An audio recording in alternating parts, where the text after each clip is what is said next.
പ്രതിപക്ഷത്തിനോട് എപ്പോഴും നിങ്ങൾ ഈ അടിയന്തര പ്രമേയം കൊണ്ടൊരു ചർച്ചയ്ക്ക് ഞങ്ങൾ റെഡിയാണെന്ന് പറയുന്നു. ഇതിന് മുൻപുള്ള സെഷൻ, ഇപ്പോഴത്തെ സഭയ്ക്ക് മുമ്പുള്ള നിയമസഭാ സെഷനിൽ പ്രതിപക്ഷം കൊണ്ടുവന്ന എല്ലാ അടിയന്തര പ്രമേയവും അപ്പം തന്നെ ചർച്ചയ്ക്കെടുത്തൊരു സർക്കാരാണിത്. അപ്പം ഈ ദിവസങ്ങളിൽ ഇപ്പം എനിക്ക് തോന്നുന്നു 2 അടിയന്തര പ്രമേയം കൊണ്ട് രണ്ടും ഇത്തവണ അത് വലിയ പ്രാധാന്യമുള്ള വിഷയമായിരുന്നില്ല. ഇപ്പോൾ സംസ്ഥാനം ഒട്ടാകെ ചർച്ച ചെയ്യുന്ന വിഷയങ്ങളൊന്നും ആയിരുന്നില്ല കൊണ്ടുവന്ന മറ്റ് 2 അടിയന്തര പ്രമേയങ്ങൾ. അതുകൊണ്ട് തന്നെ ചർച്ച എടുക്കാൻ ഒരു ആവശ്യം ഉണ്ടായിരുന്നില്ല. ശബരിമല കൊണ്ടുവരും സംസാരിക്കാമെന്ന് പറയുന്നു, പക്ഷേ കൊണ്ടുവരുന്നില്ല.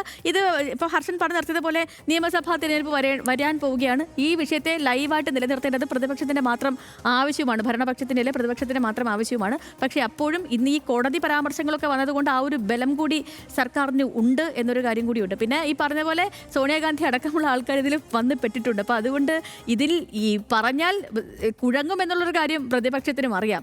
പിന്നെ ഇന്നത്തെ ഒരു സഭാ സെഷനും ആക്ച്വലി രാവിലെ അടിപൊളിയായിരുന്നു. നമുക്ക് സാധാരണ സഭ വരുമ്പോഴത്തേക്കും ഓക്കെ മന്ത്രിമാർ വരുന്നു സംസാരിക്കുന്നു, പക്ഷെ ഇന്ന് അങ്ങനെയല്ല.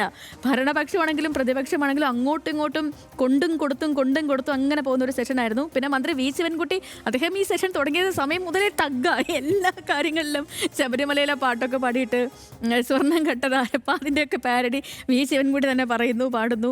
മൊത്തത്തിൽ ഈ പറഞ്ഞ പോലെ ശബരിമല സ്വർണ്ണക്കൊള്ള കേസ് അത് ലൈവായിട്ട് നിലനിർത്താൻ പ്രതിപക്ഷം ഇത് ചർച്ചയ്ക്ക് എടുക്കുന്നില്ല. എന്നാൽ ചർച്ചയെടുത്ത് അവസാനിപ്പിക്കാൻ ഭരണപക്ഷം വെൽ പ്രിപ്പയർഡുമാണ്. അപ്പോൾ അങ്ങനെ ആ സെഷൻ അതങ്ങനെ മുന്നോട്ട് പോകുന്നു.